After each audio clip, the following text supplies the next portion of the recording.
আসসালামু আলাইকুম, তাসরিমা নাহিদ আমন্ত্রণ জানাচ্ছি এনটিভির দেশের খবরে।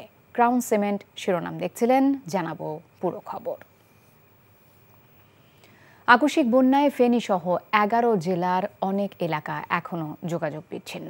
কয়েকটি জেলায় পানি কমলেও বন্যা পরিস্থিতির উন্নতি হয়নি। এরই মধ্যে নতুন এলাকা প্লাবিত হবার খবর পাওয়া গেছে। সবচেয়ে খারাপ অবস্থা ফেনীর। এখনো শহরের সাথে 6 উপজেলার যোগাযোগ বিচ্ছিন্ন। বিদ্যুৎ ও মোবাইল নেটওয়ার্ক না থাকায় জেলার কয়েকটি গ্রামের মানুষের অবস্থার খবর পাওয়া যাচ্ছে না। ওয়ালিউল্লাহ অলির ডেস্ক রিপোর্ট। কুমিল্লার বন্যা পরিস্থিতি আরও অবনতির দিকে যাচ্ছে। সময় যত বাড়ছে তার সঙ্গে পাল্লা দিয়ে বাড়ছে বন্যা কবলিত মানুষের সংখ্যাও। জেলার অন্তত 10 লাখ মানুষ পানিবন্দী হয়ে পড়েছে। বুড়িচংয়ে গোমতীর ভাঙনের ফলে বন্যা কবলিত মানুষের দুর্ভোগ বেড়েছে কয়েক গুণ। লোকালয়ে প্রবেশ করা পানির স্রোতে মানুষের ঘরবাড়ি বিলীন হয়ে গেছে। খোলা আকাশের নিচে আশ্রয় নিয়েছেন লাখ লাখ মানুষ। একটা কাপড় পার করে আনতাছি। যাইতেছেন কই? যাইতেছি মিয়ার বাজারে, খবর লইতে আছে যে কিছু পানি কমছে কিনা। উজনের ভারত অংশে বৃষ্টিপাত না হওয়ায় মৌলভীবাজারের 4টি নদীর পানি কমতে শুরু করেছে। এতে করে জেলার বন্যা পরিস্থিতি কিছুটা উন্নতির দিকে। তবে প্লাবিত হচ্ছে নতুন নতুন এলাকা। বন্যা কবলিত এলাকায় বিভিন্ন সামাজিক সংগঠন ত্রাণ নিয়ে গেলেও পর্যাপ্ত নৌকা না থাকায় দুর্গম এলাকায় ত্রাণ নিয়ে যেতে পারছেন না তারা। দুর্গত এলাকায় খাদ্য সংকট ও বিশুদ্ধ পানির চরম সংকট দেখা দিয়েছে।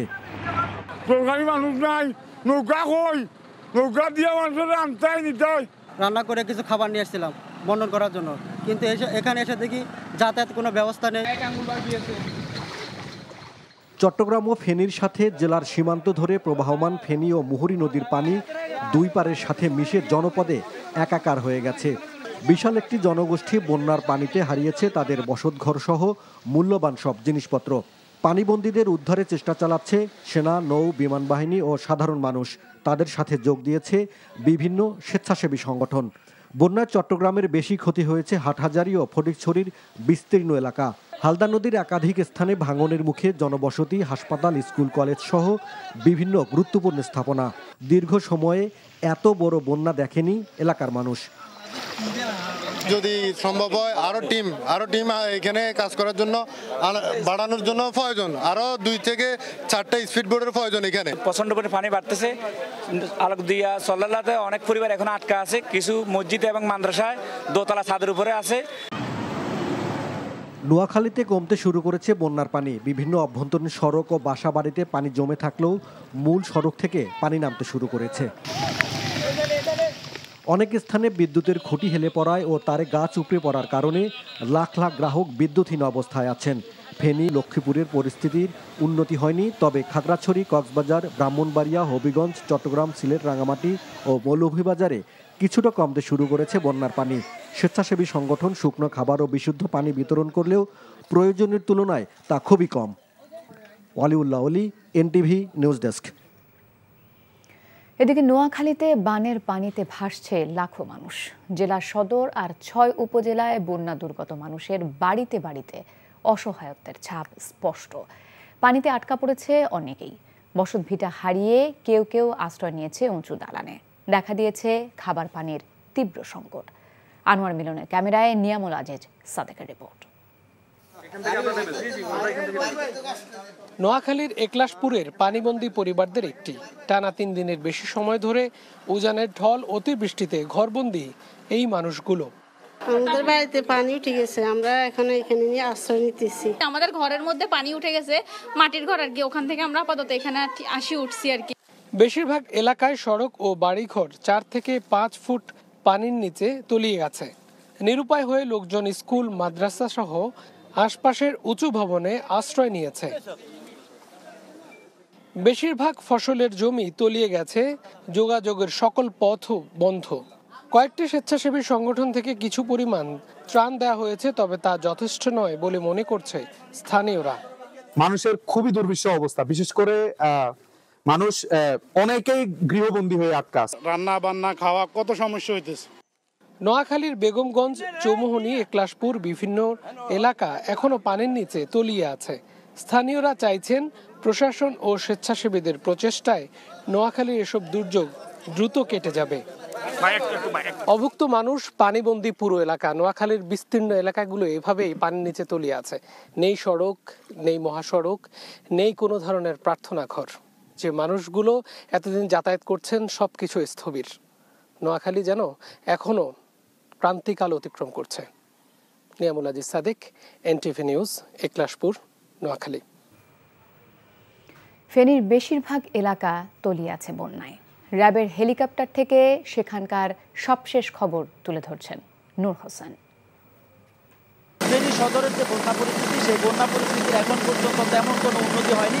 তবে আশার বিষয় হচ্ছে এখনো পানি সেভাবে বাড়ছে না, কিন্তু পানি কমছে এমনটা বলা সুযোগ নেই। এবং এ জায়গার মানুষের যে দুর্দশা, দুর্ভোগ, সেটিও কমার মতো অবস্থায় নেই এবং তাদের এখন খাবার এবং পানির যথেষ্ট সংকট রয়েছে। র্যাব সহ অন্যান্য বাহিনীর পক্ষ থেকে তাদের পাশে দাঁড়ানোর চেষ্টা করা হচ্ছে এবং অন্যান্য স্বেচ্ছাসেবীরাও এই এলাকার মানুষের পাশে দাঁড়ানোর চেষ্টা করছে। এই সদর উপজেলায় কিন্তু সচরাচর বন্যা হয় না এবং এখানকার যারা বাসিন্দা রয়েছেন তারা বলছিলেন আসলে গত 40-50 বছরও তারা এমন ভয়াবহ বন্যা দেখেননি। সদর উপজেলার যে ইউনিয়নগুলো রয়েছে, বাজিরপুর, ফরহাদনগর, সোনুয়া এবং মজুবি ইউনিয়ন, এই ইউনিয়নগুলোর প্রত্যেকটি বাড়ি ঘর ডুবে আছে। বাড়ির এমনকি একতলা যে ভবন রয়েছে, একতলা ভবনের ছাদেও অনেকটা পানি উঠে আছে। আকস্মিক বন্যায় 7 জেলায় মৃতের সংখ্যা বেড়ে দাঁড়িয়েছে 18 জনে জানিয়ে দুর্যোগ ব্যবস্থাপনা ও ত্রাণ সচিব কামরুল হাসান বলেছেন, পরিস্থিতি কিছুটা উন্নতির দিকে। সচিবালয়ে চলমান বন্যা পরিস্থিতি নিয়ে সংবাদ সম্মেলনে এসব তথ্য জানান তিনি। সেই সাথে সচিব জানান, বন্যায় দেশের 11টি জেলায় 49,38,159 জন ক্ষতিগ্রস্ত হয়েছে। নতুন করে আর কোনো জেলা আক্রান্ত হয়নি উল্লেখ করে সচিব জানান, আজ বন্যা পরিস্থিতির ক্রমেই উন্নতি হচ্ছে। বন্যায় মৃতের মধ্যে কুমিল্লার 4 জন, ফেনীতে 1 জন, চট্টগ্রামে 5 জন, নোয়াখালীতে 3 জন, ব্রাহ্মণবাড়িয়ায় 1 জন, লক্ষ্মীপুরে 1 জন এবং কক্সবাজারে 3 জন মারা গেছেন। সেই সাথে তিনি জানান, 11 জেলার ক্ষতিগ্রস্ত পরিবারের সংখ্যা 9,44,548টি। আশ্রয় কেন্দ্রে 2,84,888 জন মানুষ আশ্রয় নিয়েছেন। বৃষ্টিপাতের সম্ভাবনা নেই। এই সময়ে মৌলভীবাজার, হবিগঞ্জ জেলার মনু, খোয়াই, ধলাই নদী এবং সংলগ্ন এলাকা বন্যা পরিস্থিতির উন্নতি হবার সম্ভাবনা রয়েছে। আর আবহাওয়ার তথ্য অনুযায়ী আগামী 24 ঘন্টায় দেশের দক্ষিণ পূর্বাঞ্চল এবং তৎসংলগ্ন উজানে ভারী বৃষ্টিপাতের সম্ভাবনা নেই। এই সময় এই অঞ্চলের ফেনী, কুমিল্লা, চট্টগ্রাম জেলাসমূহের মুহুরী, ফেনী, গোমতী, হালদা এই নদীগুলোর বন্যা পরিস্থিতি উন্নতি হবে আশা করা যাচ্ছে। কাপ্তাই বাঁধের 16টি জলকপাট রাত 10টায় খুলে দেওয়া হবে। কাপ্তাই হ্রদের পানি বেড়ে যাওয়ায় কর্ণফুলী জলবিদ্যুৎ কেন্দ্রের স্পিলওয়ে খুলে দেবার সিদ্ধান্ত হয়। দর্শক, এ বিষয়ে টেলিফোনে আমাদের জানাচ্ছেন রাঙ্গামাটি থেকে ফজলে এলাহি। এলাহি, কুমিল্লা, ফেনী এবং নোয়াখালীর বন্যার ভয়াবহতা সম্পর্কে আমরা সবাই জানি। কাপ্তাই বাঁধ খুলে দেওয়ার বিষয়ে আপনি কতটুকু জানতে পেরেছেন? তাসলিমা, আপনি জানেন যে দেশের বৃহত্তম কৃত্রিম হ্রদ কাপ্তাই হ্রদ, এই হ্রদের পানি ধারণ ক্ষমতার কাছাকাছি আসায় এবং বিপদ সীমায় পৌঁছে যাওয়া আজ রাত 10টায় হ্রদে 16 স্পিলওয়ে বা জলকপাট খুলে দেওয়া হবে 6 ইঞ্চি করে। এটি খুব নিয়মিত একটি কাজ, প্রায় প্রতি বছরই এই কাজটি করা হয়। এই 6 ইঞ্চি করে খুলে দেওয়ার কারণে 9,000 CFS পানি নিষ্কাশিত হয়ে কর্ণফুলী নদীতে পড়বে বলে আমাদেরকে জানিয়েছে কাপ্তাই হ্রদ ব্যবস্থাপনা কমিটির সভাপতি আমাদের জেলা প্রশাসক মোশাররফ হোসেন খান। আবার নতুন করে বৃষ্টিপাত বা পানির প্রভাব অস্বাভাবিক বৃদ্ধি পেলে এই 6 ইঞ্চির পরিমাণ হয়তো বাড়তে পারে। একটি বিষয় জানিয়ে রাখি, কাপ্তাই হ্রদে পানির ধারণ ক্ষমতা সাধারণত 109 ফুট। বর্তমানে পানির যে উচ্চতা সেটি হচ্ছে 107.66 ফুট, অর্থাৎ বিপদ সীমার খুব কাছাকাছি পানি পৌঁছে গেছে। কাপ্তাই এই জলবিদ্যুৎ কেন্দ্রের যিনি ব্যবস্থাপক ATM আবু জাহের, তিনি জানিয়েছেন একই সময় বিদ্যুৎ উৎপাদনের জন্য ব্যবহৃত 5টি ইউনিটের মাধ্যমে 32,000 CFS পানিও নিষ্কাশিত হচ্ছে, যার মাধ্যমে 219 মেগাওয়াট বিদ্যুৎ উৎপাদিত হচ্ছে। পানি ছাড়ার আগেই কিন্তু জরুরি বার্তা হিসেবে ইতিমধ্যেই চট্টগ্রামের বিভাগীয় কমিশনার, রাঙ্গামাটি জেলা প্রশাসক, চট্টগ্রাম বন্দর কর্তৃপক্ষ, নৌবাহিনীর কাপ্তাই এবং চট্টগ্রাম ঘাটি এবং রাঙ্গুনিয়া উপজেলা নির্বাহী অফিসারকে জরুরি বার্তা পাঠিয়েছে কর্ণফুলী পানি বিদ্যুৎ কেন্দ্র কর্তৃপক্ষ।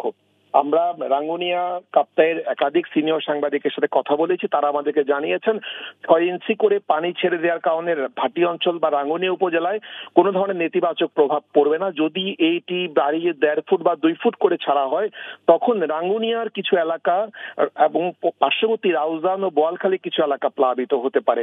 সামাজিক যোগাযোগ মাধ্যমে যে আতঙ্ক বা ভয় ছড়ানো হচ্ছে সেটি সঠিক নয় বলেও তারা আমাদেরকে জানিয়েছেন। একই সাথে জানিয়ে রাখি, রাঙ্গামাটি বন্যা পরিস্থিতি, রাঙ্গামাটি শহরে বন্যার কোনো প্রভাব পড়ে না। রাঙ্গামাটির বাগাইছড়ি, লংগদুর কিছু এলাকা প্লাবিত হয়, সেখানে দর্শক, কাপ্তাই বাঁধের 16টি জলকপাট খুলে দেবার সিদ্ধান্ত হয়েছে, সে সম্পর্কে শুনছিলাম রাঙ্গামাটি থেকে। বন্যা কবলিত এলাকায় পানি নেমে যাওয়ার সাথে দ্রুত লাইন চালু করা হবে বলে জানিয়েছেন বিদ্যুৎ ও জ্বালানি উপদেষ্টা মোহাম্মদ ফজল কবির খান। সকালে মানিকগঞ্জ সদর উপজেলা শিবালয়ে 35 মেগাওয়াটের একটি সোলার বিদ্যুৎ উৎপাদন কেন্দ্র পরিদর্শনকালে উপদেষ্টা এসব কথা বলেন। ফজল কবির খান বলেন, বিদ্যুৎ ও জ্বালানি খাতে বিগত সময়ে ব্যাপক অনিয়ম হয়েছে। 2010 সালে আইন করার মাধ্যমে কোনো প্রতিযোগিতা ছাড়াই প্রকল্প নেওয়া হতো। উদ্দেশ্য ছিল অনিয়মের মাধ্যমে বেশি দামে বিদ্যুৎ কিনে নানা অজুহাতে গ্রাহকের কাছে বেশি দামে বিক্রি করা। নির্বাচন ও প্রয়োজনীয় সংস্কারের রোড ম্যাপ ঘোষণা করতে অন্তর্বর্তীকালীন সরকারের প্রতি দাবি জানিয়েছে বিএনপি। দলের মহাসচিব মির্জা ফখরুল ইসলাম আলমগীর বলেছেন, দ্রুততম সময়ের মধ্যে নির্বাচন না হলে ছাত্র জনতার আন্দোলনের সুফল ব্যাহত হবে। সার্বিক বিষয়ে সরকারকে রাজনৈতিক দলগুলোর সাথে সংলাপে বসার আহ্বানও জানিয়েছেন তিনি। ইমরুল আহসানের রিপোর্ট। সেই নির্বাচনে 5ই আগস্ট স্বৈরাচার শেখ হাসিনা সরকারের পতনের পর প্রথমবারের মতো নির্বাচন ও রাষ্ট্র সংস্কারের ইস্যুতে সরাসরি মুখ খুললেন বিএনপির মহাসচিব। এ বিষয়ে অন্তর্বর্তীকালীন সরকারের কাছে সুস্পষ্ট বক্তব্য দাবি করেন তিনি। আমরা দেখতে চাই যে প্রধান উপদেষ্টা তিনি অতি দ্রুত জনগণের সামনে তিনি কি করতে চান তা উপস্থাপন করবেন, একটা রোড ম্যাপ দিবেন কিভাবে তিনি অতি দ্রুত একটা নির্বাচনের ব্যবস্থা করবেন, কিভাবে তিনি প্রয়োজনীয় সংস্কারগুলো ঘটিয়ে এবং নির্বাচনের ব্যবস্থা করবেন। তা না হলে এই উদ্দেশ্য, সেই উদ্দেশ্য সম্পূর্ণ ব্যাহত হবে। কারণ the final authority is the people. সেটা কিভাবে আসবে? সেটা অবশ্যই একটা নির্বাচিত পার্লামেন্টের মধ্য দিয়ে তাদের মাধ্যমে সেটাকে আসতে হবে, এর কোনো বিকল্প নেই। সুতরাং কয়েকজন ব্যক্তি একটা সংস্কার করে দেবেন, এটা আমি বিশ্বাস করি না। রাজনৈতিক দলগুলোর সাথে আলোচনায় বসার আহ্বানও জানান তিনি। রাজনৈতিক দলগুলোর সঙ্গে এখন পর্যন্ত এই সরকারের সত্যিকার অর্থে কোনো এজেন্ডা ভিত্তিক কোনো আলোচনা হয়নি। রাজনৈতিক দলগুলোর সঙ্গে আলোচনা করে একটা কিভাবে একটা নির্বাচন অতি দ্রুত করা যায় এবং সেই প্রয়োজনীয় সংস্কার করা যায় সেটা নিয়ে এই ইন্টারিম গভর্নমেন্ট কাজ করবেন বলে আমরা প্রত্যাশা করি। ক্ষমতায় গেলে রাষ্ট্র সংস্কারে বিএনপির দেয়া 31 দফা বাস্তবায়নের প্রতিশ্রুতি দেন মির্জা ফখরুল। বলেন, প্রতি বিপ্লবের বিষয়ে সচেতন থাকতে হবে। যে সমস্ত ব্যক্তিরা হাসিনার পাশে থেকে, হাসিনার সঙ্গে থেকে তার দোসর হয়ে তারা মানুষের উপর নির্যাতন নিপীড়ন করেছে, লুটপাট করেছে, দেশের পাচার করে দিয়েছে, তাদেরকে আমরা আশেপাশে দেখতে চাই না। সাবেক প্রধানমন্ত্রী কাজী জাফর আহমেদের স্মরণ সভায় বিএনপির মহাসচিব বলেন, বিএনপি বন্যা কবলিত মানুষের পাশে আছে, থাকবে। Imrul Hasan, NTV news, Dhaka.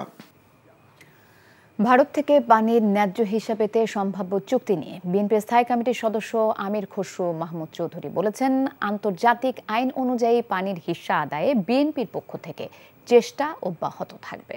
দুপুরে লক্ষ্মীপুর পৌর আইডিয়াল কলেজে আশ্রয় নেয়া ভুক্তভোগীদের দেখতে গিয়ে সাংবাদিকদের প্রশ্নের জবাবে এসব কথা বলেন তিনি। পরে বিএনপির উদ্যোগে নারীদের মাঝে শাড়ি ও ভুক্তভোগী পরিবারের মাঝে খাদ্য সামগ্রী বিতরণ করা হয়। এ সময় বিএনপি চেয়ারপারসনের উপদেষ্টা আবুল খায়ের ভূঁইয়া, যুগ্ম মহাসচিব শহীদউদ্দিন চৌধুরী আনি সহ স্থানীয় নেতারা উপস্থিত ছিলেন।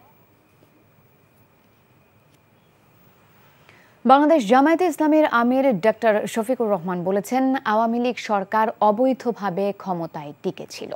সকালে হবিগঞ্জ পৌরসভা মাঠে ছাত্র জনতার আন্দোলনে নিহতদের পরিবারের সদস্যদের হাতে আর্থিক অনুদান প্রদানকালে একথা বলেন তিনি। এ সময় 15টি পরিবারকে নগদ টাকা নিহত পরিবারের সদস্যদের হাতে তুলে দেন। অনুষ্ঠানে স্থানীয় ও কেন্দ্রীয় নেতৃবৃন্দ বক্তব্য রাখেন। এদিকে মৌলভীবাজারের রাজনগরে বন্যায় ক্ষতিগ্রস্ত অসহায় মানুষের মধ্যে ত্রাণ বিতরণ করেন বাংলাদেশ জামায়াতে ইসলামের আমির ডক্টর শফিকুর রহমান।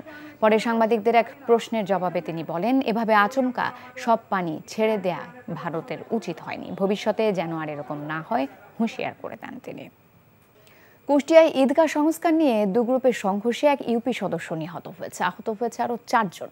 স্থানীয়রা জানায়, কয়েকদিন ধরে উপজেলার গোস্বামী দুর্গাপুর ঈদগাহের সংস্কার নিয়ে বর্তমান ইউপি সদস্য মামুনের সাথে বিরোধ চলে আসছিল ইউনিয়ন আওয়ামী লীগের সাধারণ সম্পাদক দবির উদ্দিনের। মামুন ও তার লোকজন ভোরে মসজিদে ফজরের নামাজ শেষে বাড়ি ফেরার পথে অতর্কিতভাবে ধারালো অস্ত্র দিয়ে হামলা করে দবির উদ্দিনের লোকজন। এক পর্যায়ে দুপক্ষের সংঘর্ষে মামুন সহ 5 জন গুরুতর আহত হয়। পরে স্থানীয়রা তাদেরকে উদ্ধার করে হাসপাতালে নিয়ে গেলে চিকিৎসক মামুনকে মৃত ঘোষণা করেন। সৌদি আরবের মক্কায় আন্তর্জাতিক হিফজুল কোরআন প্রতিযোগিতায় এবারও দেশের জন্য অনন্য গৌরব বয়ে এনেছেন বাংলাদেশের 2 মাদ্রাসা শিক্ষার্থী। 123টি দেশের 174 জন প্রতিযোগীর অংশগ্রহণে 5টি বিভাগের মধ্যে 2টিতেই প্রথম স্থান অর্জন করে দেশের মর্যাদাকে বিশ্বের দরবারে তুলে ধরেছেন অনন্য উচ্চতায়। আরো জানাচ্ছেন জাহিদুর রহমান। رجع موسى إلى قومه غضبان أسفا পবিত্র মক্কা নগরীর মসজিদে হারামে গত 21 আগস্ট অনুষ্ঠিত আন্তর্জাতিক কোরআন প্রতিযোগিতায় জোড়া সাফল্য বয়ে আনা বাংলাদেশের 2 প্রতিযোগীর একজন হাফেজ আনাস বিন আতিক, অন্যজন হাফেজ মুআজ মাহমুদ। মুআজ মাহমুদ من جمهورية بنغلاديش الشعبية فقد فاز। রাজধানীর মিরপুরের মার্কাজু ফয়জিল কুরআন আল ইসলামী ঢাকার কিতাব বিভাগের শিক্ষার্থী মুআজ প্রতিযোগিতার 15 পারা গ্রুপে অর্জন করেছে প্রথম স্থান, পেয়েছে সম্মাননা, ক্রেস্ট ও নগদ 1.5 লাখ রিয়াল পুরস্কার, বাংলাদেশি মুদ্রায় যার পরিমাণ প্রায় 50 লাখ টাকা। আমি ওইরকম কখনোই কোনো ভালো ছাত্র ছিলাম না এবং এখন আমি খুব দুর্বল ছাত্র। একমাত্র ওস্তাদের পরিশ্রম এবং আমার মা বাবার দোয়া, আমার ওস্তাদের দোয়ার কারণে আল্লাহ এখানে এনেছেন। আমার একটাই উদ্দেশ্য, আল্লাহ তাআলার দ্বীনের যেন অনেক বড় খিদমত করতে পারি, আল্লাহ যেন আমাকে মাকবুল খাদিম হিসেবে কবুল করেন। বিশ্বের সবচেয়ে বড় কোরআন প্রতিযোগিতায় প্রথম স্থান অর্জনের মাধ্যমে বিশ্বজুড়ে দেশের সুনাম ছড়িয়ে দেয় আনন্দিত মুআজের ওস্তাদ ও সতীর্থরাও। নিজের শিক্ষায়তনে শিখতে হচ্ছেন দোয়া, ভালোবাসার ফুলেল শুভেচ্ছায়। একটা অনারবি ছোট ছেলে পুরস্কার ছিনিয়ে নিচ্ছে, এটা আল্লাহ পাকের দয়া ছাড়া আমাদের পক্ষে সম্ভব ছিল না। আমি আমার আবেগকে ধরে রাখতে পারিনি, আমার চোখ থেকে অঝরে অনিচ্ছায় পানি বের হয়ে গেল। কিং আব্দুল আজিজ হিফজুল কোরআন প্রতিযোগিতায় 44তম আসরে এবার অংশ নেন সর্বোচ্চ সংখ্যক প্রতিযোগী। সৌদি আরবের বাদশাহ সালমান বিন আব্দুল আজিজের পক্ষ থেকে বিজয়ীদের মাঝে পুরস্কার তুলে দেন মক্কার deputy governor prince Saud bin Mishal bin Abdul Aziz. Zahidur Rahman, NTV news, Dhaka. সনাতন ধর্মাবলম্বীদের অন্যতম অনুষ্ঠান জন্মাষ্টমী উৎসব সোমবার দুপুরে চট্টগ্রামের JM সেন হলে আয়োজিত সংবাদ সম্মেলনে সংগঠনের সাধারণ সম্পাদক প্রবীর কুমার সেন বলেন, 140 বছর আগে বাংলাদেশে চট্টগ্রাম থেকে জন্মাষ্টমী উৎসবের সূচনা হয়, যা পরবর্তীতে দেশব্যাপী বিস্তৃতি লাভ করে। এরই ধারাবাহিকতায় এবারও সোমবার মহা শোভাযাত্রার মাধ্যমে 4 দিনব্যাপী উদযাপিত হবে দিনটি।